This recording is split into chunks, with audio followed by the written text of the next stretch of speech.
Hello दोस्तों, नमस्कार। हमारे इस वीडियो में आपका स्वागत है। ये वीडियो आज का बहुत महत्वपूर्ण होने वाला है। आपका नवोदय प्रवेश परीक्षा के लिए ये सबसे महत्वपूर्ण हमारा वीडियो है, जो आप लोगों के लिए बहुत ही लाभकारी होने वाला है। आशा करते हैं इस वीडियो से आपको कुछ ना कुछ थोड़ा बहुत इन्फॉर्मेशन जरूर मिलेगी एग्ज़ाम को लेकर।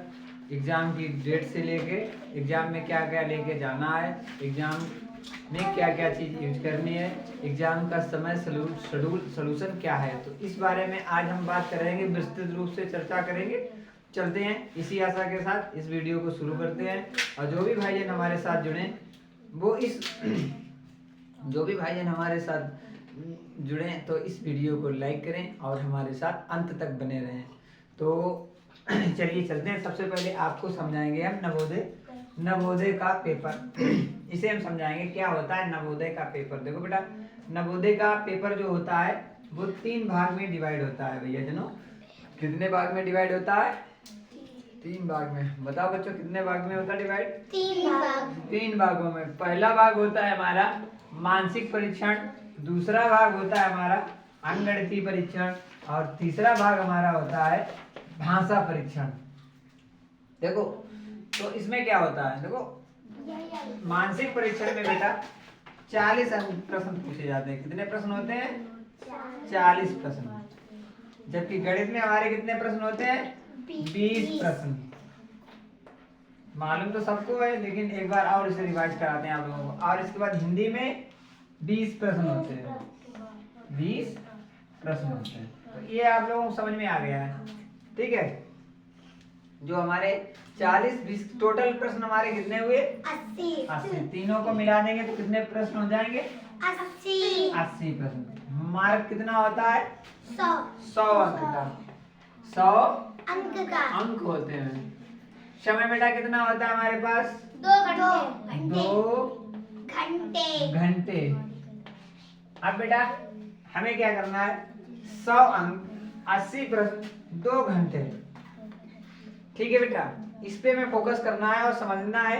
अपने शेड्यूल को बनाना है, पेपर को किस प्रकार से हम हल करेंगे अपनी परीक्षा केंद्र पर और कैसे हल करेंगे, क्या कितना समय किसे देना होगा। हमारे अनुसार, जो हमारे अनुभव के अनुसार हम आपको बताएंगे कि किस प्रकार से बच्चे लोग जो भी परीक्षा दे रहे हैं तो वो इस मेथड का उपयोग करके और अच्छे से पूरे प्रश्न को 2 घंटे में प्रश्न पत्र को हल कर सकते हैं। तो इसे देखो, सबसे पहले क्या होता है बेटा, जो हमारा समय मैनेजमेंट है उसे हमें सीखना है, देखना है समय मैनेजमेंट हमारा किस प्रकार है। अब हम क्या करेंगे, देखो अंकगणित में 20 प्रश्न होते हैं। इसके लिए कम से कम हमारे पास कितने मिनट होने चाहिए? हमारे अनुसार कम से कम 40 मिनट मैथ के लिए आपके पास होने चाहिए। हाँ, 20 सवालों को 40 मिनट में हल करना है। ठीक है, तो ये एक हमारा सॉरी, इसके लिए देखो दूसरा आप देखेंगे हमारा हिंदी है हमारा 20 प्रश्न। इसके लिए कम से कम हमारे पास 30 मिनट में इसे हमें हल करना है। कितने मिनट में हल करना है? 30 मिनट में इसे हमें कम से कम, मतलब अधिक से अधिक 30 मिनट से ज्यादा नहीं समय लगना चाहिए। तो कितना हो गया बेटा हमारा? 30, 40, 70। तो 70 मिनट मतलब 1 घंटा 10 मिनट हमारा हो गया। अब कितना बचा है हमारा मिनट? 50 मिनट। 50 मिनट जो हमारे पास बचे हैं वो हमारे हैं मानसिक परीक्षण के लिए। अब 50 मिनट में हमें 40 प्रश्न करने हैं। तो कुछ तो प्रश्न बहुत ही सरल होंगे जिन्हें हम 1 या 2 बार देखेंगे तो समझ लेंगे। ठीक है, तो इसे हम इस प्रकार से, ये हमारे अनुसार जो मैनेजमेंट है, जो बच्चे लोग इस मेथड को अपना सकते हैं और जब जाएं तो अपनी एक साधारण सी वॉच घड़ी को अब जरूर ले जाएं। वहां भी है सिस्टम बना हुआ होता है, हर 30 मिनट में 1 घंटी बजती है। हर 30 मिनट पर 1 घंटी बजाई जाती है, ये रूल है। ठीक है बेटा, तो हर 30 मिनट में 1 घंटी बजेगी। तो कुल घंटियां होंगी 4 घंटियां बजेंगी वहां पे। उसी में हमें करना है। देखो इसके अतिरिक्त 15 मिनट हमें और दिए जाएंगे। जो इसके अतिरिक्त आपको वहां पे प्रश्न पत्र पहले दिया जाएगा और तब आपको 15 मिनट दिए जाएंगे कि आप उसे पढ़ लो, समझ लो क्या क्या निर्देश है। हमने भी बहुत सारे वीडियो बनाए हैं और आप लोगों को समझाया है, समझाने का प्रयास किया है कि किस प्रकार से जो हमारे नियम है, निर्देश हैं, पेपर भरने के जो पेपर का हल करने के जो निर्देश हैं, हमें क्या करना होता है कि तो हमें क्या करना होता है कि किस प्रकार से हम प्रश्नों को हल करें। जो टाइम मैनेजमेंट है हमारे अनुसार, वो बच्चे ये वाला टाइम मैनेजमेंट अगर अपनाएंगे तो ज़्यादा से ज़्यादा प्रश्नों को हल कर सकेंगे। टाइम मैनेजमेंट की बात करते हैं तो हमें ध्यान रखना चाहिए कि हमें घड़ी किस प्रकार की ले जाएं। जो वॉच होती है वो साधारण वॉच होनी चाहिए, वाईफाई वाली नहीं होनी चाहिए। उसमें भी अपना समय का विशेष ध्यान रख सकते हैं और समझ सकते हैं। चलिए दूसरा अगला, अब हम अगली बात करेंगे, आपको समझाने का प्रयास करेंगे कि किस प्रकार से जो हमारा अगला है वो हम आपको बता रहे हैं। अगला आता है हमारा, अब हमारा जो टाइम मैनेजमेंट हो गया, ठीक है बेटा, टाइम मैनेजमेंट हमने क्लियर यहाँ से कर लिया। अब जो हमारा दूसरा है, दूसरा जो सिस्टम है, प्रश्न हल करने के तरीके हमने बता दिए हैं। मानसिक परीक्षण जो है उसमें कितने 40 प्रश्न हैं। अब हम बात करेंगे अपने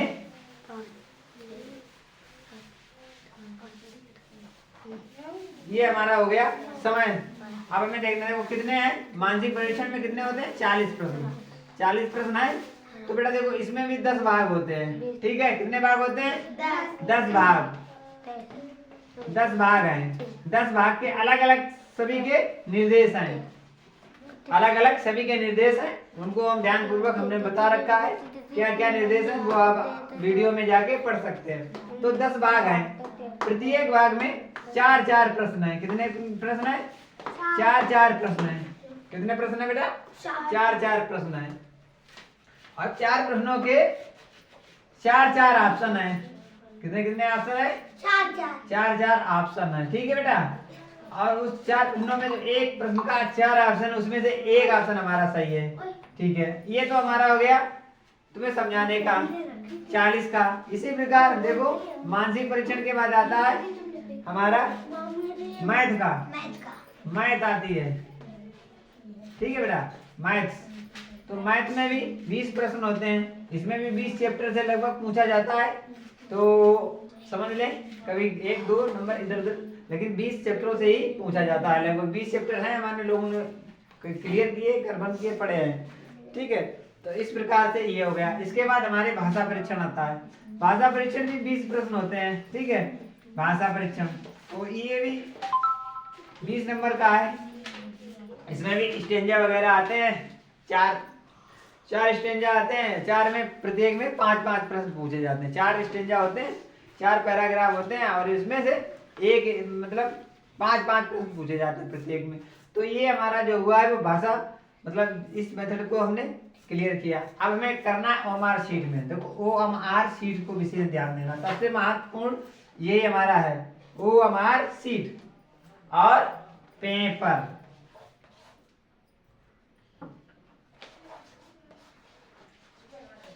पेपर ध्यान देना। अब पेपर है, पेपर में क्या है चाक ले, पेपर में क्या है देखो ओएमआर शीट को विशेष ध्यान देना। क्या देना है, ओएमआर शीट हमारी जो होती है उसे हम किस प्रकार से देखिए समझेंगे।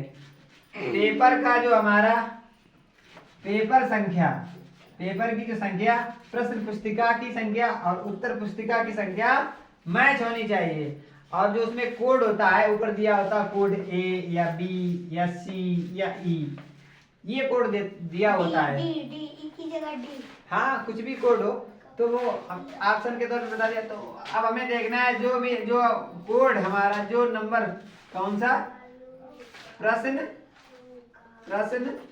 पत्रिका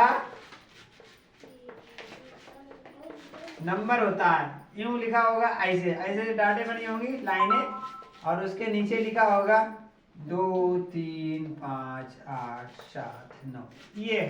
तो ये हमारा एक तरीके से ये वाला, और यहाँ पे लिखा होगा जैसे सी लिखी है भाई, हमें अब पेपर में मिलाना है। पेपर में भी इस तरीके का नंबर दिया होगा, क्या दिया होगा, ऐसे ऐसे बना होगा कहीं कार्नर पे, और उसमें लिखे होंगे 2 3 5 8 7 9 बेटा, ठीक है। यहाँ भाई तो ये नंबर पेपर में और ये नंबर ओएमआर शीट में समान होने चाहिए। तो सी ऑप्शन अगर यहाँ पे है बेटा, तो सी ऑप्शन यहाँ पर भी बना होना चाहिए। तो ये बहुत महत्वपूर्ण चीज है, पेपर और ओएमआर में दोनों चीजें मैच होनी चाहिए, तभी हमारा प्रश्न पत्र सही होगा। ठीक है, तो ये चीज क्लियर हो गई। इसके बाद क्या देखेंगे, अब आती है पेपर हो गया, ओएमआर हो गया। अब क्या होता है ओएमआर शीट। ओएमआर शीट देखो, दो एक ओएमआर शीट होगी, उसके दो साइड होते हैं। कितने साइड होते हैं? दो साइड होते हैं। अब हम आपको ओएमआर शीट के बारे में, प्रश्न पत्र के बारे में बात हो गई हमारी। अब ओएमआर शीट बची है। देखो बेटा, ओएमआर शीट में क्या क्या नहीं करना है। ओएमआर शीट में क्या नहीं करना है, नहीं करना है, क्या क्या नहीं करना है। ओएमआर शीट को, ओएमआर शीट को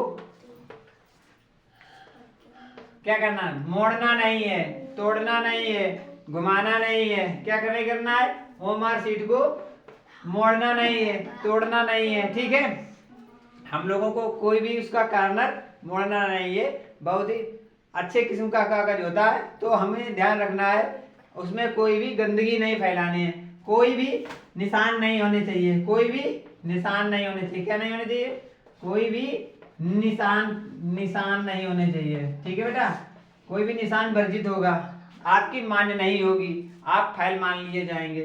कोई भी ऑप्शन, जैसे ये यहाँ पे ये है और यहाँ पे ये है और इसके ऊपर जो ऐसे गोले बने हैं, तो आप ध्यान दे रखें, एक हमने इसमें से कर दिया और इस प्रकार, तो हमें क्या है, ये है, इसे क्रॉस नहीं करना है, ना इसे बराबर करना है। तो ध्यान में रखना है। जैसे हमारा देखो ये रहा 3 4 5 6 7। ठीक है, तो यहाँ पे 1 2 3 4 5 6 7। ठीक है, ऐसे बने 2 3 4 5 6 7। 1 2 3 4 5 6 7। 1 2 3 4 5 6 7। 1 2 3 4 5 6 7। इस प्रकार के ये हमारे। अब हमारा मान लिया ये रोल नंबर है। देखो बेटा ध्यान देंगे, तो हमें क्या करना है, सबसे पहले 3 वाली लाइन में देखें, 1 2 3 नंबर यहाँ पे पड़े हुए नंबर 1 2 3 4 5 6 7। इसके अंदर भी हो सकते हैं वो नंबर, कोई जरूरी नहीं है। तो हमें एक उदाहरण के तौर पे आप लोग, अब हमें क्या करना है, 3 है तो 3 नंबर वाले वृत्त को इस तरीके से काला करना है, ना बाहर जाए ना अंदर हो। अब क्या करेंगे, मान लिया यहाँ पे 3 है, तुमने 2 भर दिया, 2 वाला थोड़ा काला कर दिया। अब तुम्हें ये लगा कि 3 है हमारा, अरे गलत हो गया, आप ये वाली ओएमआर शीट मान्य नहीं होगी, आप फाइल मान लिए जाएंगे, आप तत्काल तुरंत फाइल मान लिए जाएंगे। ये आपकी ओएमआर शीट बिल्कुल चेक ही नहीं होगी। ठीक है, नंबर 1 बात। अब हमें क्या करना है, यहाँ पे तुमने क्रॉस कर दिया है, ये भी नहीं चलने वाला है। यहाँ पे आपने सही का निशान कर दिया, तो ये भी नहीं करने वाला। देखो अब यहाँ पे जुड़ेंगे 1 2 3 4 वाला है, तो 4 वाले नंबर को हम बाहर से अंदर की तरफ चलेंगे तो बिल्कुल सही होगा। अंदर से बाहर की तरफ नहीं आएंगे, बाहर से अंदर की तरफ भरेंगे गोले को, तो संभवतः हमारे अनुसार सबसे अच्छा भरेगा। ठीक है, इस तरीके से आप 5वां आए तो 5वां भर देंगे इस तरीके से। ठीक है, और 6ठा है तो 6ठा भर देंगे, और 7वां है तो 7वां भर देंगे। तो इस प्रकार से भरेंगे। सावधानी पूर्वक ओएमआर शीट को फटनी नहीं चाहिए, कोई भी निशान नहीं लगना चाहिए, गंदी नहीं होनी चाहिए। तो ये सारी चीजों को बहुत अच्छी तरीके से आपको ध्यान में रखना है ओएमआर शीट पे। विशेषकर सबसे मेन चीज होती है हमारी ओएमआर शीट, क्योंकि ओएमआर शीट तो हमारी चेक होगी, क्वेश्चन पेपर थोड़ा ना चेक होने वाला है। तो ओएमआर शीट पे बहुत ही विशेष ध्यान देना है। तो ये हमारी हो गई ओएमआर शीट। आशा करते हैं ये वीडियो आपके लिए बहुत लाभकारी होने वाला है। इसी आशा के साथ आपसे लेते हैं विदा। जय हिंद, जय भारत।